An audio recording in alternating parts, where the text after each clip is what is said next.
Zalimler için yaşasın cehennem! Zalimler için yaşasın cehennem! Zalimler için yaşasın cehennem! Tekbir! Allahu Ekber! Tekbir! Allahu Ekber! Tekbir! Cihad edin! Mahmumlarımız sadatlar İslam yolunda kıyam edin! Ey Muhammed'in eferler çelik yürekli cengaverler! Bir adım kaldı zafere direnişte selam edin! Bayrakları sallayalım, bayrakları! Ölümlerine, zaferlere! Ayrıca program sonunda pankartları lütfen karşıdaki çadıra teslim edelim Allah rızası için. Yanlarlara, alimlere, şehitlere kavuşacağız Mekke'de Medine'lere Kılmadan eğilmeden şehadete gideceğiz Ali Resul'ün tahtını paramparça edeceğiz Ali Resul'ün tahtını paramparça edeceğiz.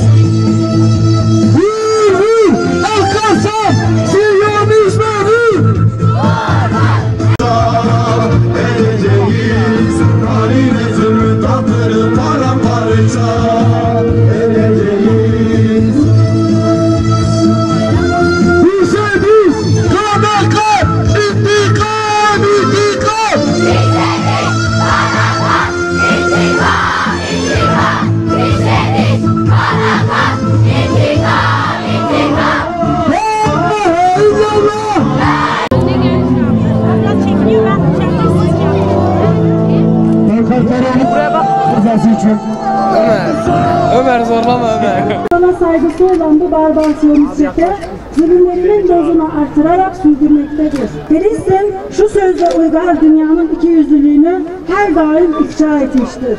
75 yıldır devam eden bu siyonist işgal ve zulmün ardından Aksa Tufanı operasyonu ile 7 Ekim günü Siyonizmin ve onun uşaklarının kara günü, Müslümanların ise iftiharı olmuştur. Gazze'nin yetimleri büyümüş ve şanlı bir mücadeleye imza atmışlardır. İşgalci korkak çete ise yalnızca masum sivilleri, çocuk ve kadınları hedef alarak insanlık tarihinin en barbar, en cani katliamlarını gerçekleştirmektedir. Sözde medeniyet timsali Batı ise bu katliamlara alenen destek olmuş ve elini bebeklerin kanına bulaştırmıştır.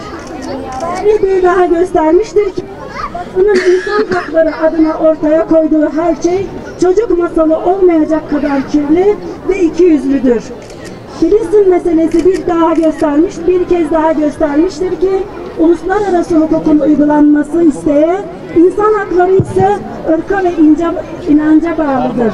7 Ekim'den bu yana katledilen binlerce çocuğumuz için kalplerimiz kan ağlamaktadır.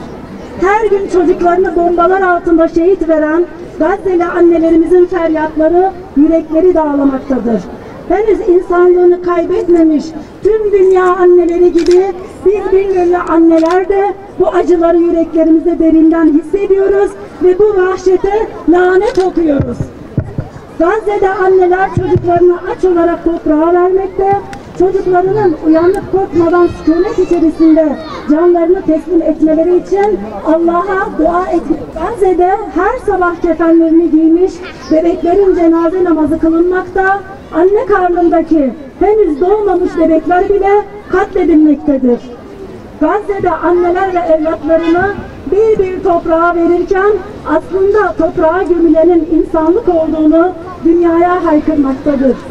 Evet, bugün dünya insanlığını Gazze'de kaybetmiş durumdadır.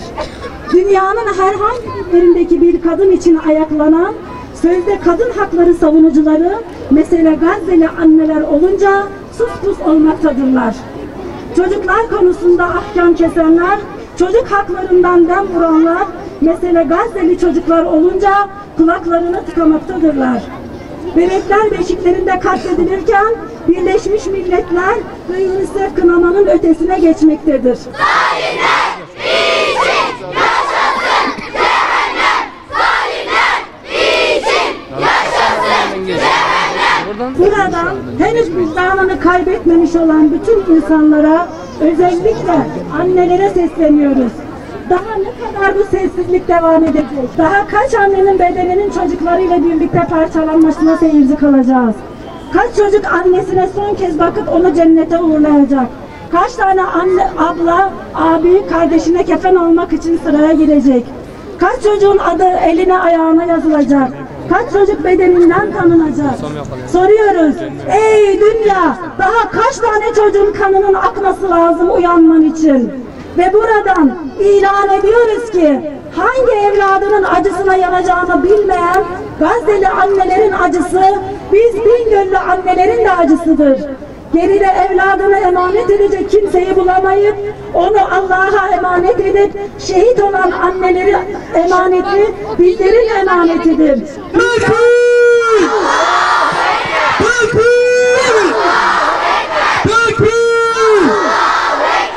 Bizler bu emanetlere sahip çıkıp çocuklarımızı Filistin davasıyla büyüteceğiz. Evlerimize Siyonist İsrail'in silah sermayesini sağlayacak ürünleri almayacağız. Kararlılığımızla bu zulmün bir bedeli olacağını onlara göstereceğiz.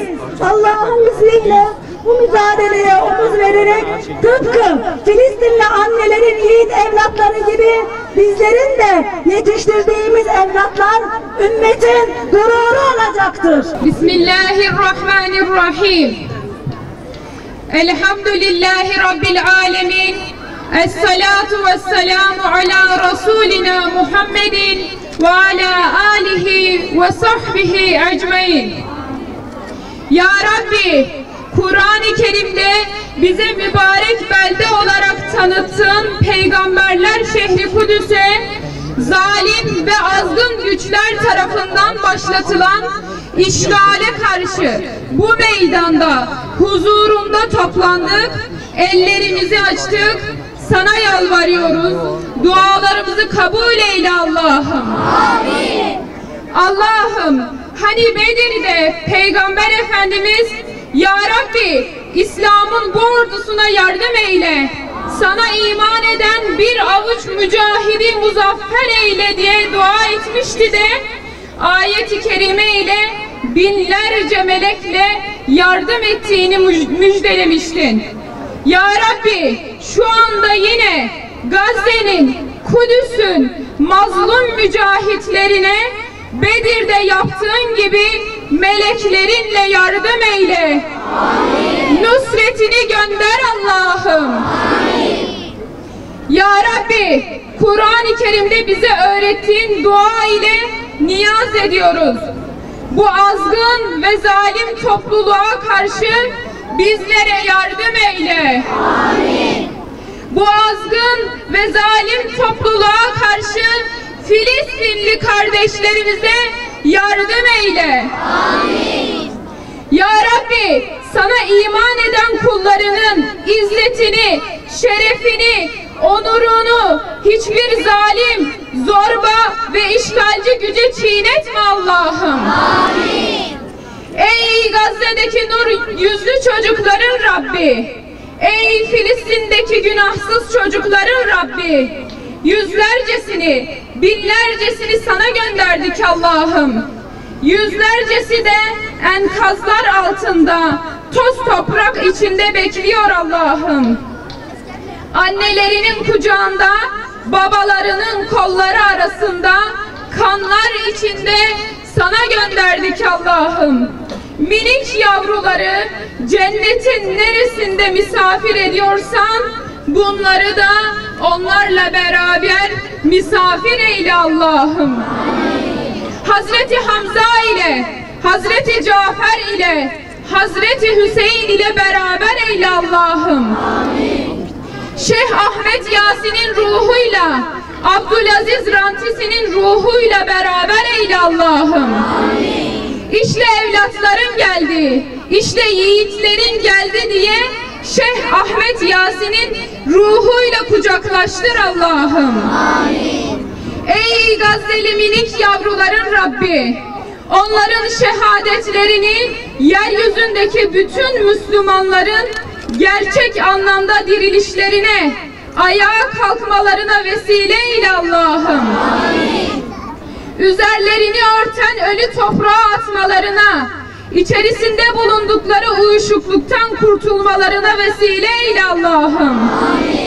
Kardeşlerimizin çektikleri açlıkları, susuzlukları, ilaçsızlıkları kaderimizin dönüm noktası eyle Allah'ım.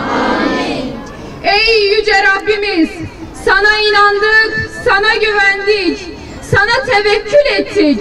Bizleri sensiz, sahipsiz, inayetsiz, çaresiz bırakma Allah'ım. Ey çelik paletlerin altından dipdiri yavrular çıkaran Allah'ım. Ey zayıf düşürülenlerin Rabbi. Ey kimsesizlerin kimsesi. Ey gariplerin, ezilenlerin Rabbi. Ve ey bizim Rabbimiz. Ente Mevlana fensurna alel kavmil kafirin. Ente Mevlana fensurna alel kavmiz zalimin. Amin, amin, amin. Velhamdülillahi Rabbil alemin. El Fatiha.